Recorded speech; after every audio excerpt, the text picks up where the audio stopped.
Hey there, friends. Today, I want to introduce you to one of my favorite plants, the Monstera Adonsonii. This is also known as a Swiss cheese plant. I'm sure you've heard me mention it before. It is a great plant for beginners, and it grows very quickly, so you get some immediate gratification with this guy too. And you know me, I don't like to just talk, so we're going to work while we talk today. First, I want to introduce you to the mother plant. Okay, so this is a really beautiful plant. It has these nice big leaves with these beautiful fenestrations. And as you get closer to the top, you can see the ones close to the light have even more little holes in them. They're so beautiful to let the leaves below them get light as well. So, I mean, I guess it's a really thoughtful plant in that it makes more holes so that the baby leaves below can get some sunlight as well. So this guy got to be so huge that I had to separate him out into several plants. Additionally, this plant it grows almost like a vine, like a pothos does. So it will just continue to grow and grow and grow along this one stem. So you can see here.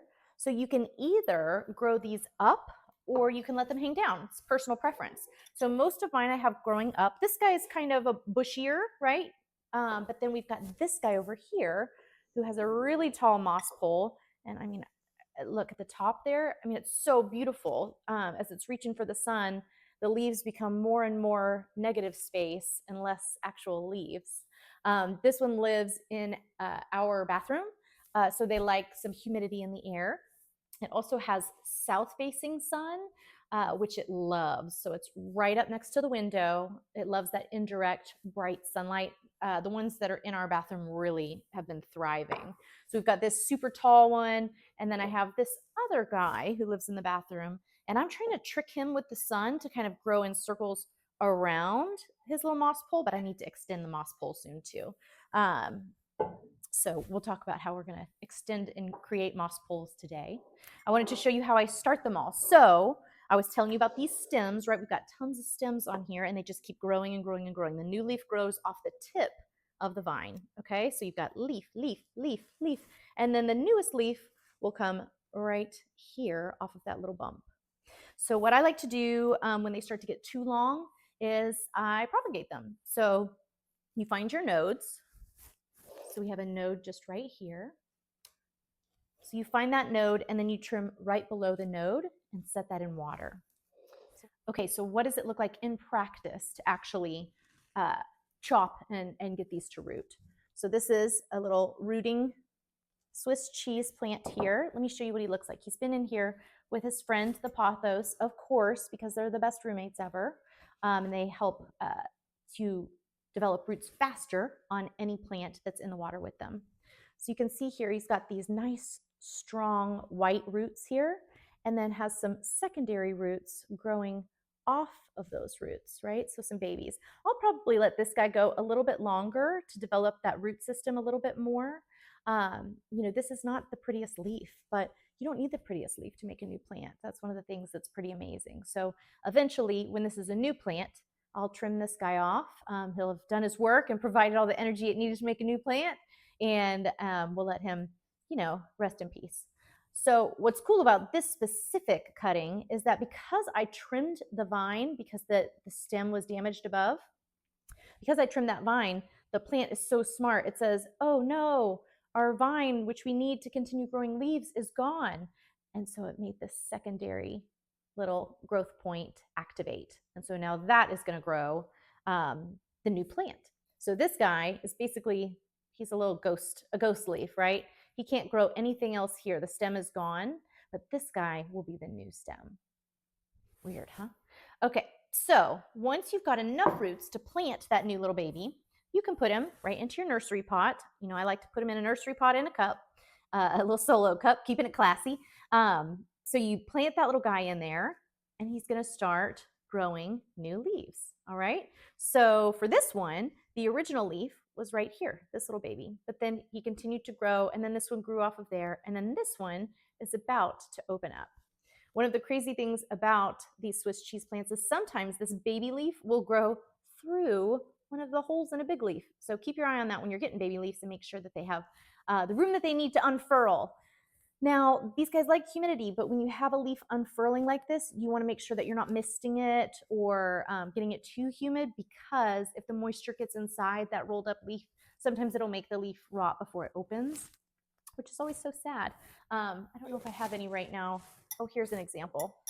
This is one that started rotting from the inside before it unfurled. So when it opened up, it was, missing this whole side. So try to keep water out of those unfurling leaf zones. Okay, so then next step up, we've got this guy. So this one has a stem going already, and I'm going to probably want to support him sooner than later because he's already tipping over because he's got so many leaves. So I'll put a support in there so that it'll stay, sitting up and showing us all its beautiful leaves. The leaves will naturally turn towards the sun. So you're going to want to make sure that when you are giving your plant support, you're not attaching it to one of the leaves. You're attaching it to the main stem so that the leaves can, move, kind of telescope towards the sunlight. So you're going to grab the stem when you're putting a support. And then I like to do it like below one of those nodes to kind of keep it attached. Such a pretty little guy. And then I showed you this one earlier, but this one's kind of bare. He didn't have quite as much sun. So when they don't have as much sun, the leaves spread out a little bit more, I've noticed. So this guy, he's started some little shoots, which is so cool. So these are not propagated. These little babies just came up from the root system. All right. And then here's another one of our guys here. This guy needs an extension to his support because they have this much that's just kind of hanging here. So I could wrap it around, gently, or I can just extend this moss pole so that it can have something to grow on. What's cool about the moss pole is it encourages, if you keep it damp, it encourages these aerial roots to form and kind of attach. So you can see they're just kind of zoomed in and attached to the moss pole. It's pretty cool. Okay, so today for this very bushy mama plant, we are going to make a moss pole. So first we have our sphagnum moss, right? It's nice and wet so we can fit it into this moss pole that we're creating. Now, these are not the easiest I have found, but they work. And I think it's going to be good for this plant because it has multiple stems. So I prefer these little like tube ones that we just kind of stuff the moss in. That's very easy to do. This one, you got to be a little bit more creative. So we've got this plastic sheet. It's got these holes in it and it's got the tabs in it, right? This is where your plant is going to kind of lean onto the pole and hopefully get its aerial roots going into the moss. So we're going to try to wrap this guy in a circle and put the tabs in before it unrolls from the other side. So to help me, I'm going to put this cup on this end. Right.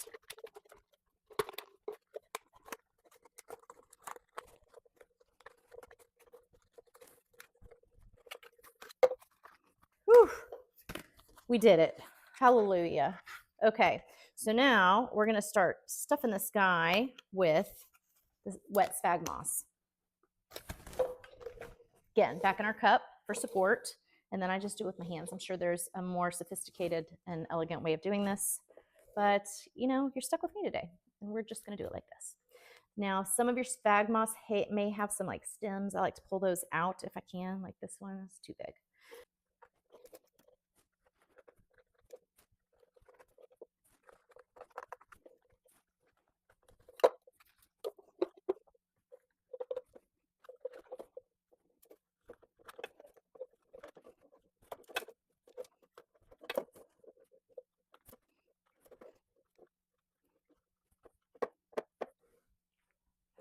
So I have had this friend growing on just like a support I use for my tomato plants outside, just clipped on here. So we're going to unclip him and remove this. There we go. Now we're going to put this way super supportive moss pole back behind it without injuring our plant, ideally.